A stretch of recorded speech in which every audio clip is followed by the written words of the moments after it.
Okay. Can you just get a quick picture of Maxie here? You put a picture in? Or so you got her sitting like that? No, she's got a good chiropractor. I have to. So quickly, I want just to get you on video because you drove how many hours? 8.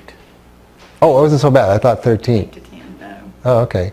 And you just drove up to check us out. Yes. And you never even got the kit. You just came from the videos, right? Came from the videos. So what happened today? I was impressed. Why do you say that?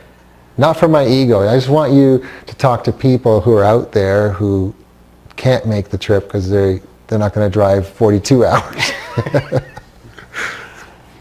Just the information that these people give you and the encouragement they give you lets you look at your business in a whole new outlook. Did you feel that I tore you apart about your business, or how did you feel? Like, because I'm kind of tough sometimes, right? I like call you on certain things. I said things where I had you shaking, which tells me that, oh, that's exactly my business. And do you feel like it's impossible, or what do you get from it? You gave us a realization that we need to change our business practices. What's the fundamental issues that you see? Because these are common with everybody. So just tell me the few things that were the most... The customers that give us the most grief are also the customers that have the least amount of income from. Yeah. The customers that we don't hear any complaints from are the ones that give us the most sales. Yeah. And so it's just a matter of evaluating our customer base and hopefully expanding it to some larger customers. So stop oiling the squeakiest wheel and raise your prices to get rid of the squeaky wheel and create better relationships with the better customers, right? Right. Anything else, Carrie? Never told anybody who you are. Sorry, it's important. Who are you? I'm Roger Mallory. This is my wife, Carrie, and we run FYI Promotion Solutions in Charleston, West Virginia. And you do screen printing, embroidery? Screen printing, embroidery, signs, vinyl, rhinestones, sublimation. Okay, so now, did I cover about narrowing the focus and trying maybe not to be everything to everybody and stop being a commodity? Right? Yes. Because what happens is you get pulled aside and you've got to do this for that one, this for that one, this for that one. Now, you know the old saying, jack of all, master of none? So you never really get a big juicy account because you can never really do all the things in a big scale because you've got, equipment for the smaller stuff, but you can't do big production stuff. So do you remember me talking about forge relationships with somebody else maybe? And in this case, like with the printers maybe, give them some of that work, but then you do their promotional stuff and they be a conduit for you. They're the ones who can go to their customers and you do that work, right? Right. Which decoration do you like the most? I'm going to ask each of you, so you can each have your favorite that can be different. Well, I didn't originally come up to look at the embossing, Yeah. but I like the outcome of the embossing. It just gives you a real different, unique embellishment that nobody else can even remotely come up to. You doing a lot of dry wicking? Yes. A lot of that? And it's challenging, right? Yes. Embroidery is a headache? It puckers real bad. And when you screen print it, dye migration is an issue.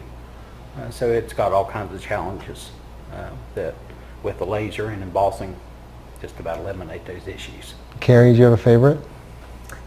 Actually, he took mine. We came up here really to look at the laser. Yeah. What was the experience on the laser for you? Did you do it yourself, yes, by the way? Yes, and so easy to do. I mean, Yeah. after showing me a time or two and walking me through it, then we were actually doing it ourselves. Because you have a suitcase of stuff here Right. that you're going to smuggle back across the U.S. Yeah. Did you like the idea of putting decorated by in the products? Yes. And so just what is that exactly so other people know? Well, with the laser engraver, you can actually imprint decorated by and our information on the inside of the Inside label. the of the inside shirt. label placket that will always be there. So when somebody says, "Where'd you get that shirt?" they can look at the back of the shirt and see. Now, you also got to see a laser plotter right beside our laser, right? Because everybody can get a laser plotter. What's the difference there? Speed. We'd actually, the first laser we looked at was a plotter. And the speed difference between the plotter, just on flat goods, not counting using it for embroidery and that other aspects, was just amazing. What the plotter would take 5 or 7 minutes to do, the laser that the Permaboss will do in 5 to 7 seconds. Yeah, pretty much like that, right? And you saw that order where you have proof on the wood we did where in 1 hour you saw $700 something invoice, right? Let's take off the taxes. It was around $700 for 1 hour. On a plotter, each piece would have been 48 minutes per piece at the best setting to match that. So it's a huge difference, right? That's 64 pieces in 1 hour for $700 or one pair for 48 minutes, and you wouldn't even be done in a couple days, you know? So then I took you to see another facility that has both machines. What'd you get from that? Really, those are the only two machines you need. Forget all the other equipment that we have. He stays busy by doing the laser etching on clothing or debossing. A guy had just done 140 some wicker, moisture wicking shirts in under 2 hours, and 2 locations. I mean, just embroidery alone, that would have taken 6 or 7 days with our single head machine. Yeah, but even with a multi-head, what do you fight all the time? Is somebody for like a dime or a nickel is going to knock you Underbid out? you, yeah. And now nobody makes money, not them and not you, and the customer's trained for something cheap, so you can never. The theory in embroidery was always, we'll give it to them at a good price and then we'll get other orders from them, and all you've done is train them to be cheap and hammer you down for a lower price and stuff like that, right? What did you think about what I was coaching you on marketing? Because you started taking notes pretty furiously at the end there, but do you think those things are doable? Do you think they're like crazy difficult or fun, or what was your impression on some of that? I think it's probably a real good aspect for us to do, to make it fun and incorporate a shirt to do for fundraising. Is something that we do have done a lot of volunteer work for. We haven't done as much in the past couple of years as we have in the past, but mainly because we was working on our business. But I think that will be a good feature to add to our business model, to incorporate a fundraising for one of our favorite charities. Is there anything wrong with you doing, instead of doing volunteer work for something else, do something that can benefit your community, have complete control over the venue, over the outlet, over the funds, but indirectly completely attribute back to your business and the 2 people that do it? Is there anything wrong with that? Doing something, yeah. I don't see anything wrong So with that. sometimes by doing something in an organic way for your own community, but you doing it from your heart, and the hilarious part is what? Is because I couldn't get over the name of the street of the address, right? Right. What's the street name? Mudsuck Branch. So,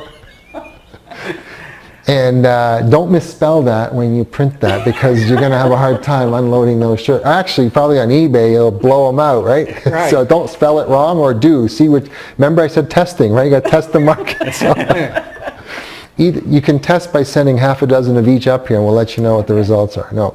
So do things like that, because you have the tools, the resources, but now you're controlling how that's working, and it's got indirect benefit, because when the goal is really to do good and the goal is not to financially benefit from that, and it's a fun thing and it's a funny thing, watch how it takes off, right? And so make sure that that becomes part of the gift of the thank you for every order you do, and you can work on that fairly quick and get a professional, great logo done for that, because it's going to be for years. It's going to be the brand.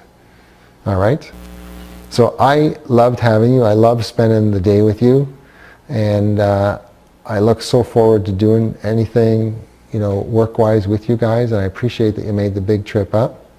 Look who's sitting like that again. You gotta get Maxie in there. Watch her, she shouldn't turn around right there. You get her in there? Who sits like that? She's doing yoga. Hey, Maxie. There you go. Oh, perfect. Okay, thanks guys. Thank you.